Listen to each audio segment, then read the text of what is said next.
나를 아시나이다 라는 제목으로 하나님의 말씀 전하겠습니다.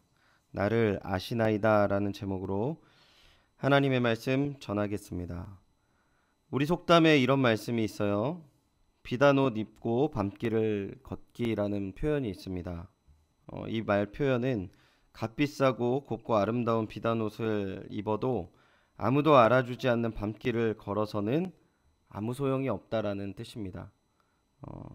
사람이 남이 내가 비단 옷을 입었다라는 것을 알아줄 때 이제 의미를 느낀다는 것이죠. 기쁨을 느낀다는 것이죠.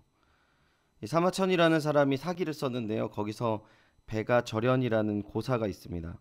여기서 배가라는 사람이 있는데 검은고를 잘 뜯었다고 해요.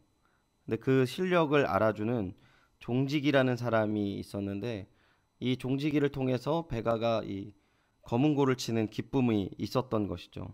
그래서 이 종직이라는 사람이 너무 이것들을 칭찬하고 좋아했는데 나중에 이제 시간이 지나서 이 종직이라는 사람이 죽게 됩니다.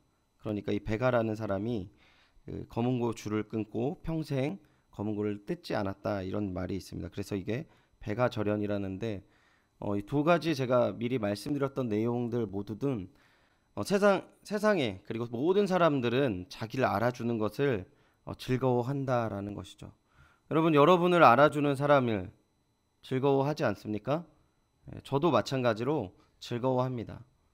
주의 일들을 감당한다 할지라도 주의 동역자들이 그리고 주변의 사람들이 격려하고 그래 그러한 길을 가는 게 마땅하고 잘 가는 거야 라는 이야기를 들을 때 사실 더 기쁨이 제 안에 있는 것은 사실이고 격려를 받는 것도 사실입니다.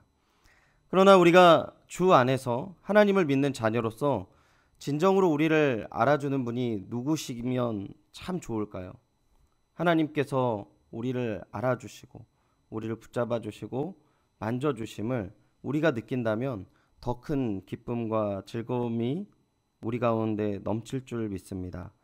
늘 믿음의 길을 걸어가시는 주의 귀한 동역자 여러분, 하나님의 격려와 하나님의 은혜와 사랑이 늘 가득하시기를 축원드립니다. 우리 옆 사람이 정말 수고하셨습니다. 잘했습니다. 너무 좋지만 하나님의 위로와 하나님의 사랑이 우리를 늘 붙잡아 주시는 은혜, 그 은혜로 우리가 끝까지 이 믿음의 길 걷기를 소원합니다. 오늘 본문은 다윗이 노년에 쓴 고백이라고 성경학자들이 추정을 하고 있어요. 다윗이 오랫동안 주님을 믿으며 이제 인생을 정리할 때 이렇게 고백하고 있습니다. 먼저 1절을 다시 한번 우리 함께 읽어보도록 하겠습니다. 1절입니다. 시작. 여호와여 주께서 나를 살펴보셨으므로 나를 아시나이다 라고 이야기하고 있습니다.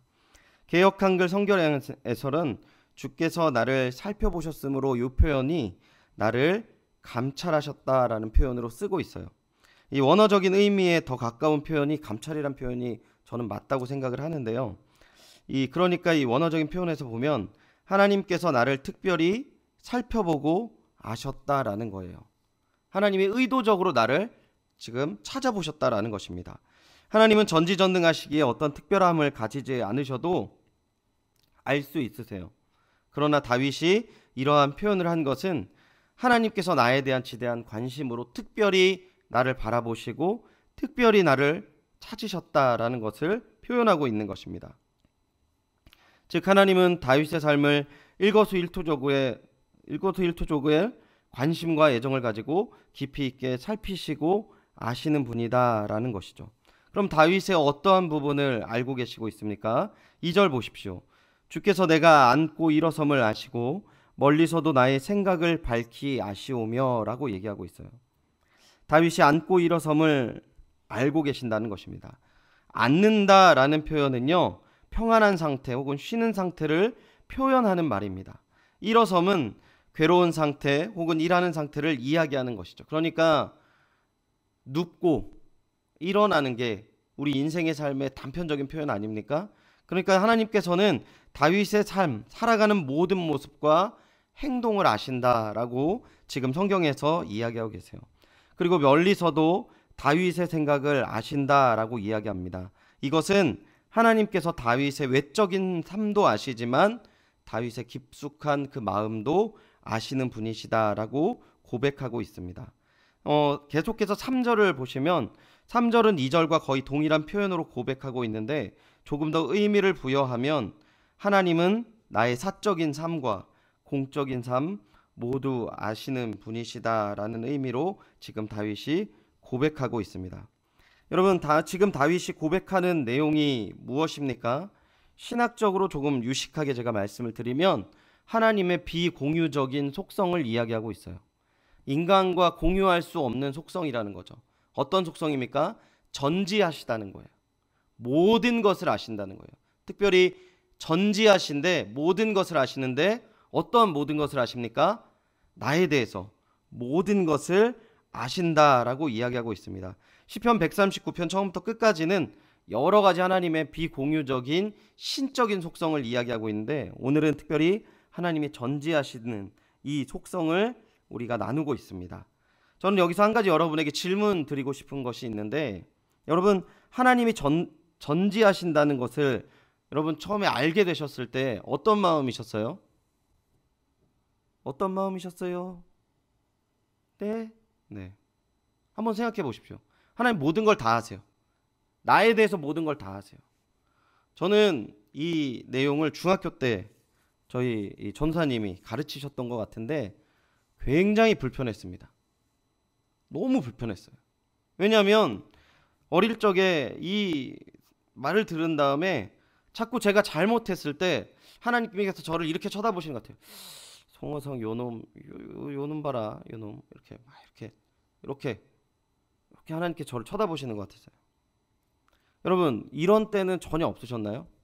예, 저보다 항상 위에 계신 이렇게 깊이 있는 깨달음을 가지시는 것 같은데요. 제가 이 말씀을 준비하면서 요즘에는 이 말씀이 저한테 어떻게 다가오는가 한번 묵상해 봤습니다. 하나님께서 나를 모든 것을 아시는 게 불편한가? 아니, 하나님께서 나의 진정한 속과 마음을 정말 알고 계시는 부분들에 대해서 내가 인정하고 내가 그것을 기쁘게 여기고 감사하게 여기고 우리 하나님 능력의 하나님이시다라고 생각하고 있는가를 묵상해 봤는데요. 제가 어렸을 적의 모습과 물론 변화된 모습은 있지만 어떤 부분에서는 여전히 부담스럽고 여전히 이런 부분을 받아들이기에는 나의 부족한 모습이 너무나도 많은 것이 아닌가 이런 생각이 들었습니다. 그런데 다윗은 이 하나님의 전지하심, 자신에 대해서 모든 것들을 아는 것에 대해서 어떻게 받아들였는지 4절을 함께 읽어보도록 하겠습니다. 4절입니다. 시작. 여호와여, 내 혀의 말을 알지 못하는 것이 하나도 없으시니이다. 아멘. 하나님께서 내 혀의 말을 알지 못하는 것이 하나도 없다라고 고백하는데요. 이것은 쉽게 말해서 이런 표현이에요. 다윗이 아무 말 하지 않아도 그냥 가만히 이렇게 뾰루퉁하게 있어도 다윗의 마음을 하나님이 다윗이 하고 싶어하는 말을 다 알아들으신다라는 것입니다. 제가 처음 사역할 때 좀 신기한 모습을 봤어요. 제 주변에 결혼한 사람이 별로 없고 어린 사람이 별로 없는 그때쯤이었었던 것 같은데 이렇게 결혼하셔서 우리 집사님들이 아이가 한 3살에서 한 5살쯤 되는데 그 아이들이 말을 할 때 좀 약간 이렇게 옹알이는 아니지만 아빠한테 뭔가를 얘기하잖아요. 엄마한테. 엄마 먼저 뭐 해줘 뭐 이렇게 해줘. 네, 귀엽지 않습니까, 여러분? 네. 이런 식으로 막 이렇게 얘기를 할 때 저는 그 얘기를 들으면 쟤가 지금 뭐라고 하고 있는 거지? 엄마라고 하는 것 같은데, 아빠라고 하는 것 같은데. 그런데 이 아버지가요, 그 이야기를 다 알아듣고, 그래, 엄마는 저기 가서 조금 있으면 오니까 아빠랑 조금 있자. 이렇게 얘기를 하는 거예요. 그래서 제가 영어를 되게 잘하는 사람, 중국어를 되게 잘하는 사람도 신기하지만 그 모습이 너무 신기하더라고요. 그래서 제가 하루는 물어봤어요. 이 아버지한테. 집사님, 어떻게 애기 말을 다 알아들으시네요? 저는 하나도 무슨 말인지 못 알아듣는데. 그러니까 이 아버지가 하는 말이, 전사님, 당연해요. 말 안 해도 다 알아요. 이렇게 얘기를 하는 겁니다. 하나님이 나를 아신다라는 것 다윗이 지금 어떻게 받아들였습니까? 아버지의 사랑처럼 받아들이시는 거예요. 다윗이 인생길을 걸어갈 때 자기가 하나님을 믿고 하나님을 알게 되고 하나님에게 나아가는 모든 상황 가운데에서 다윗은 하나님이 자신을 아시는 이 모든 모습 가운데에서 하나님이 나를 아시고 나의 연약한 모든 것들을 채우시는 든든하시고 나를 알아주시는 분이시다라는 마음으로 신앙생활을 했다는 것이죠. 두 번째, 하나님의 아심으로 다윗이 누리는 은혜가 무엇입니까? 우리 5절 한 번 더 읽어보겠습니다. 시작. 주께서 나의 앞뒤를 둘러싸시고 내게 안수하셨나이다. 먼저 안수하셨다라는 의미를 살펴보면 원어적으로는 나의 위에 당신의 손을 두셨다라는 이 모습을 안수하셨다라는 표현으로 쓰고 있어요. 의역한 것이죠. 성경에서 말하는 손의 의미는 다스림과 보호와 축복을 의미하고 있습니다. 즉 본문에서 내게 안수하셨다라는 것은 하나님께서 나의 인생을 다스리셨다라는 뜻이고, 그러니까 우리가 잘 쓰는 표현으로 우리 인생의 주관자가 하나님이시다라는 것이죠. 그리고 이것은 우리 인생길에 인도하시고 보호하시는 복을 주신다는 것입니다. 여기서 한 가지 의미를 더 부여하고 있는데요. 나의 앞과 뒤를 둘러싸시고 라는 고백을 하고 있어요. 이것은 내가 어디로 가든지 하나님께서 나의 주관자 되시고 나의 보호자 되신다는 거예요. 이 앞과 뒤는 뭘 이야기할까요? 의미상으로 앞을 간다는 것은 하나님의 말씀대로 순복하고 나아가는 것을 표현할 수 있을 것 같아요.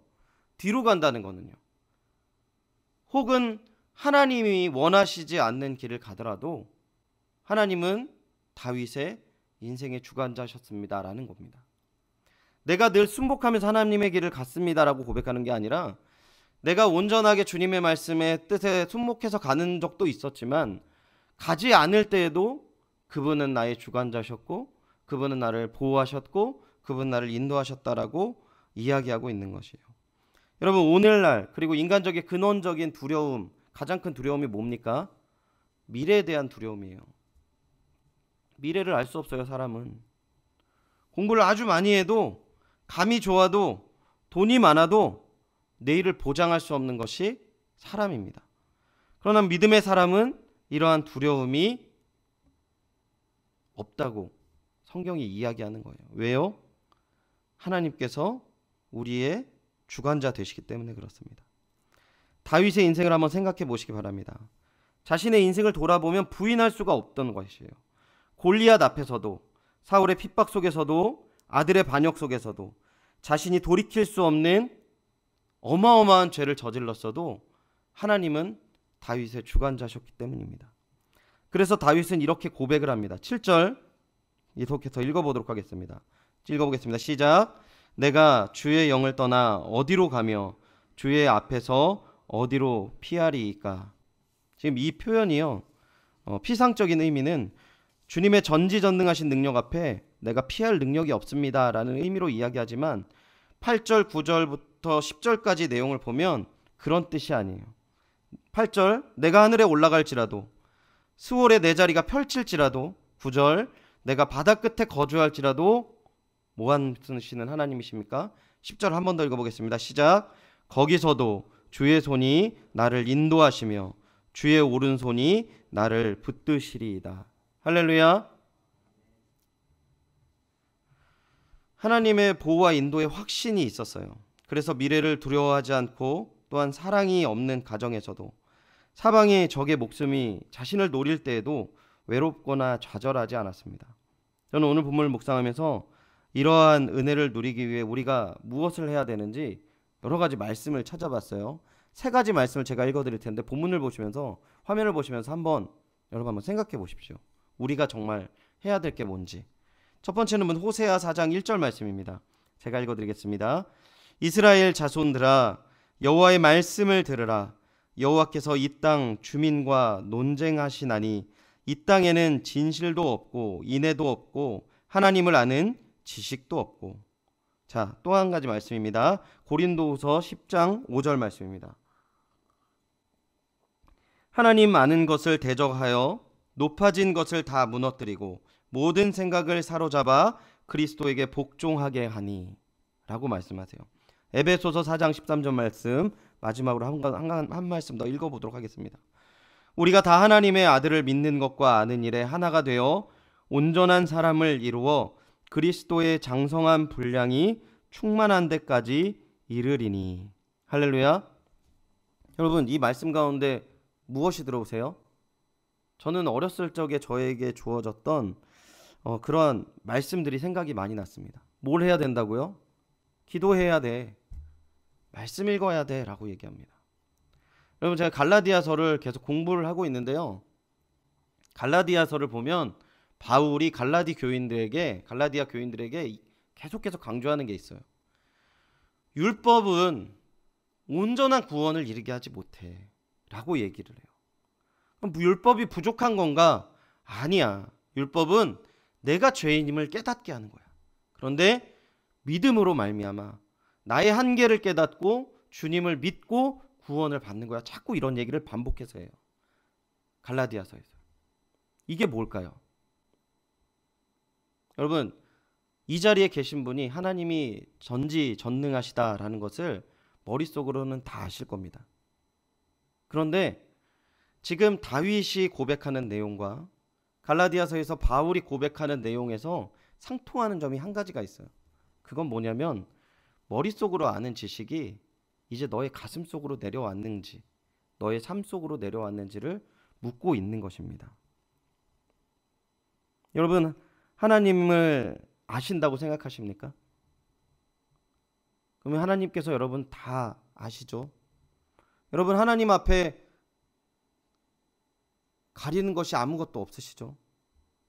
그리고 나의 인생 가운데 하나님이 돌보심과 내가 나이가 점점 들어가서 기본적으로 기력이 없고 이제 나의 인생에서 낙이 많이 하나둘씩 끊어져도 정말 인생길의 마지막까지 왔구나라는 마음이 들 때에도 오직 하나님이 나의 위로가 되시고 은혜 되시죠.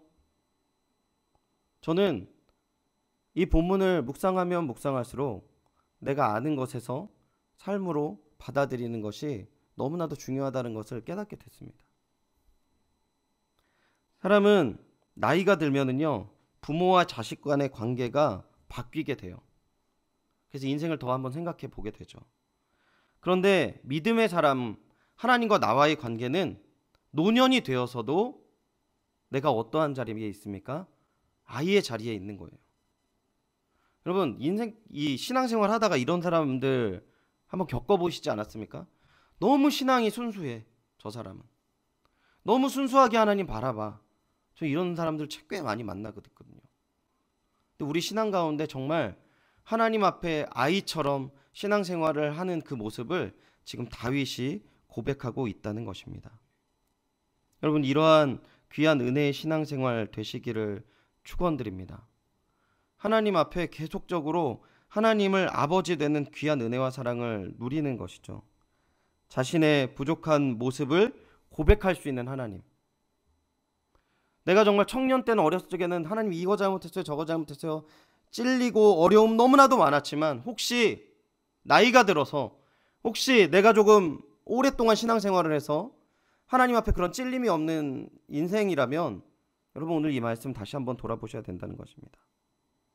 나의 마음의 좌소에 주님이 함께 하시는 삶, 나를 아시는 하나님, 아는 믿음의 사람의 삶, 하나님을 지식적으로 아는 것뿐만 아니라 삶으로 하나님의 믿는 사람이라는 것이 드러나는 삶. 제가 목회자가 되고요, 이렇게 성경 지식이 늘어나고 설교하는 게 조금 더 여유로워지면 그러한 삶을 더 잘 사는 삶이 될 거라는 착각도 들었었습니다. 여러분, 신앙생활은 그런데 하나님 앞에 진짜 1대1 관계더라고요.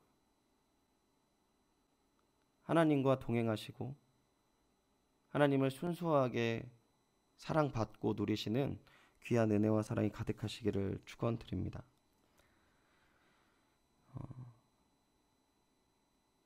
저희 조카가 있는데요. 이 조카가 굉장히 장난꾸러기입니다. 또 싸움도 잘해요. 저희 형님이 저희 조카한테 너무 잘합니다. 정말 너무 잘해요. 그래서 제가 늘 형님에게 이야기합니다. 버릇 없어져. 저렇게 하면 안 돼. 제가 그렇게 얘기를 했어요. 근데 이 조카가 지금 고등학생인데 얼마 전에 대화하는 걸 나눠본 이제 이야기하는 걸 쭉 들어봤는데 아버지한테 자기가 잘못한 걸 다 이야기하더라고요. 그래서 제가 좀 그때 기이하게 봤습니다. 그래서 조카한테 물어봤어요.